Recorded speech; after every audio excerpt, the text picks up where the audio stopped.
Assalamualaikum warahmatullahi wabarakatuh.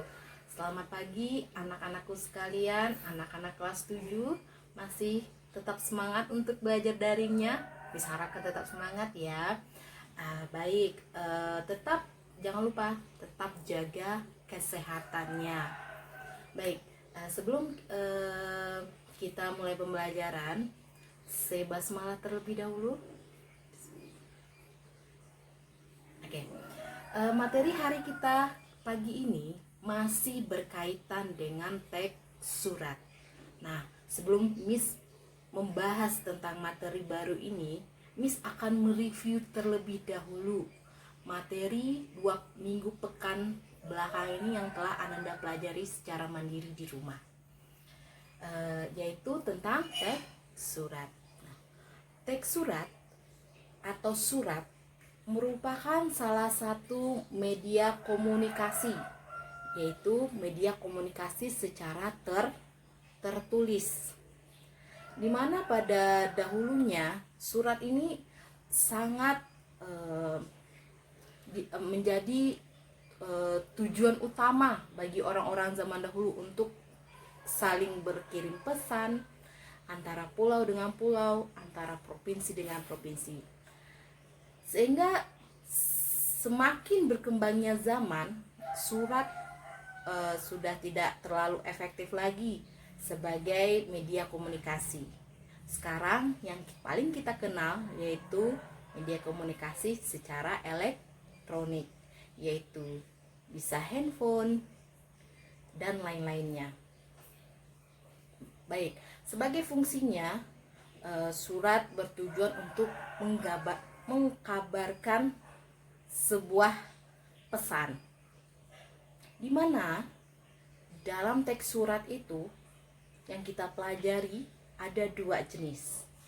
Yang pertama jenisnya adalah teks surat pribadi. Kedua, teks surat dinas. Kedua teks surat ini apakah sama? Ya, tidak sama. Dari fungsi atau tujuannya sendiri itu sudah sangat berbeda. Dimana kalau teks surat pribadi tujuannya sudah secara otomatis itu untuk keperluan pribadi. Sedangkan untuk teks surat dinas itu untuk keperluan dinas. Nah, secara tujuan sudah berbeda. Kemudian secara struktur berbeda enggak? Sangat berbeda. Pertama kita review kembali ya. Contoh teks surat dinas. Strukturnya pertama apa? Siapa yang masih ingat? Struktur yang pertama adalah adanya kop surat. Nah, kop surat dan diakhiri dengan salam penutup. Kalau strukturnya sendiri itu kalau kita rincikan panjang ya, dari kop surat, tanggal surat, nomor, lampiran, perihal, alamat tujuan, salam pembuka, kemudian tubuh surat juga terbagi menjadi 3. Ada bagian tubuh pendahuluan, isi, dan penutup. Kemudian salam penutup. Nah, sedangkan struktur untuk teks surat pribadi, yang pertama dia tidak memiliki kop surat, berbeda dengan surat dinas tadi.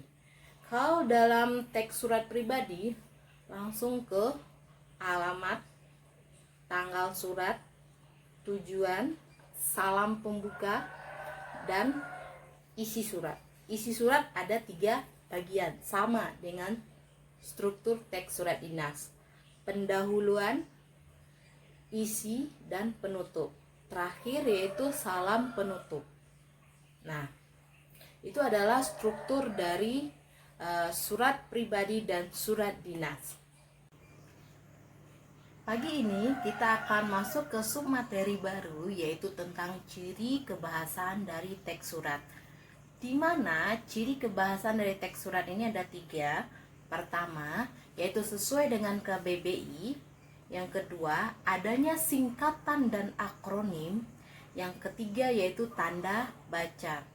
Oke, kita masuk dengan KBBI. KBBI udah pasti Miss yakin nih, Ananda pasti udah paham. Yaitu sebuah kata yang sesuai dengan standar dari Kamus Besar Bahasa Indonesia. Nah, contoh kalau yang masih lupa ya, Miss ingatin lagi nih. Contoh kata misalnya enggak dengan tidak, mana yang sesuai dengan KBBI? Ya, sudah pasti adalah kata tidak. Tidak yang kata tidak merupakan kata yang sesuai dengan KBBI. Enggak tidak sesuai, ya. Meskipun enggak sering diucapkan secara lisan, itu kalau dalam keseharian tidak apa-apa. Tapi kalau masuk ke dalam standar penulisan itu adalah kata yang salah, atau bukan salah, tidak sesuai dengan KBBI. Oke, kemudian ada singkatan.